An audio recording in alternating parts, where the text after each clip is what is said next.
Assalamualaikum warahmatullahi wabarakatuh.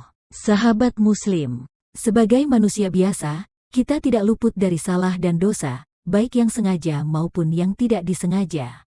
Istighfar adalah doa yang dianjurkan ungkapan sebagai bentuk penyesalan dan permohonan ampun atas segala dosa dan kesalahan yang pernah dilakukan. Istighfar merupakan salah satu zikir yang memiliki banyak keutamaan. Walaupun kalimat istighfar ringan dan mudah diucapkan, namun bisa menjadi pemberat timbangan amal di akhirat kelak. Perintah untuk memperbanyak istighfar sebagai permohonan ampunan ada dalam firman Allah, "Mohonlah ampun kepada Tuhanmu, sesungguhnya Dia Maha Pengampun." Al-Quran Surah Nuh ayat 10. Hadis lain juga menyatakan, barang siapa memperbanyak istighfar, niscaya Allah menjadikan untuk setiap kesedihannya jalan keluar, dan untuk setiap kesempitannya kelapangan, dan Allah akan memberinya rezeki yang halal dari arah yang tidak disangka-sangka. Hadis riwayat Abu Daud. Namun, tidak semua orang mendapatkan ampunan Allah meskipun sudah beristighfar ribuan kali. Lantas, orang seperti apa yang istighfarnya ditolak oleh Allah Subhanahu wa Ta'ala? Simak penjelasannya sampai akhir. Bersama kita, berbagi ilmu. Harta yang halal dan suci adalah salah satu amanah yang diberikan Allah Subhanahu wa Ta'ala kepada manusia sebagai ujian dalam kehidupan dunia ini. Namun, tidak jarang manusia tergoda untuk mendapatkan harta secara haram dan tidak halal. Mereka yang memiliki harta haram akan merasa tidak tenang dan tidak nyaman karena memiliki beban dosa yang sangat berat di hati. Rasulullah Shallallahu Alaihi Wasallam bersabda, "Sesungguhnya daging badan yang tumbuh berkembang dari sesuatu yang haram akan berhak dibakar dalam api neraka." Hadis riwayat Tirmidzi. Orang yang masih memiliki harta haram dalam dirinya atau di dalam rumahnya, tidak akan diterima istighfarnya oleh Allah Subhanahu wa Ta'ala. Meskipun ada manusia yang beristighfar 1000 kali sehari, namun ia masih memiliki dan makan harta haram, maka istighfarnya akan ditolak oleh Allah Subhanahu wa Ta'ala. Kehidupan manusia seringkali diuji dengan berbagai godaan yang dapat mempengaruhi perilaku dan iman seseorang. Salah satu godaan yang dapat menghancurkan kehidupan seseorang adalah perselingkuhan dan perbuatan zina. Allah Subhanahu wa Ta'ala berfirman, "Dan janganlah kamu mendekati zina, sesungguhnya zina adalah suatu perbuatan yang keji dan suatu jalan yang buruk." Al-Quran Surah Al-Isra ayat 32. Seorang laki-laki yang terjerumus dalam perselingkuhan dan perbuatan zina tentu saja telah melanggar perintah Allah Subhanahu wa Ta'ala.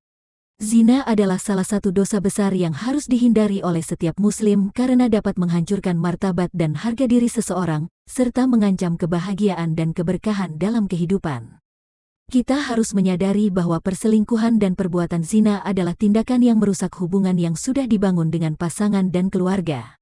Selama laki-laki tidak meninggalkan perempuan selingkuhannya, dan tetap berzina, meskipun ia menyebut istighfar 1000 kali pun, maka akan ditolak oleh Allah Subhanahu wa Ta'ala istighfarnya, hingga ia meninggalkan perempuan selingkuhannya tersebut. Berpakaian adalah salah satu aspek penting dalam kehidupan manusia, terutama bagi umat muslim. Pakaian yang dikenakan harus sesuai dengan ketentuan yang telah ditetapkan oleh Allah Subhanahu wa Ta'ala.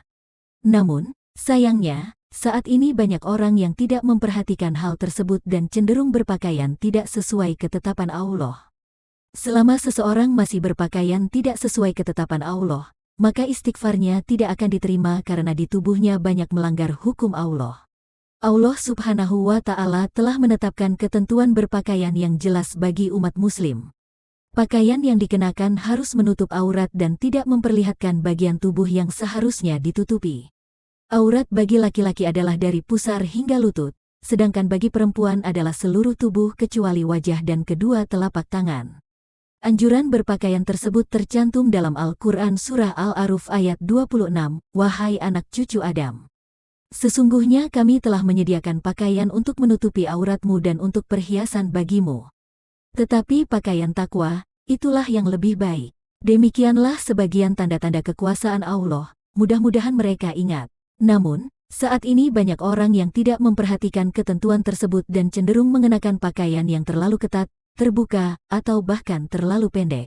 Nabi Muhammad Shallallahu Alaihi Wasallam bersabda, "Ada dua golongan dari penduduk neraka yang belum pernah aku lihat, suatu kaum yang memiliki cambuk seperti ekor sapi untuk memukul manusia dan para wanita yang berpakaian tapi telanjang, berlenggak-lenggok, kepala mereka seperti punuk unta yang miring. Wanita seperti itu tidak akan masuk surga dan tidak akan mencium baunya, walaupun baunya tercium selama perjalanan sekian dan sekian. Hadis riwayat Muslim.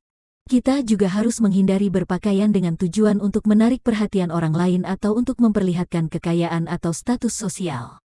Dari Ibnu Umar radhiyallahu anhu, Rasulullah shallallahu alaihi wasallam bersabda, barang siapa mengenakan pakaian syurah di dunia, niscaya Allah mengenakan pakaian kehinaan kepadanya pada hari kiamat, kemudian membakarnya dengan api neraka.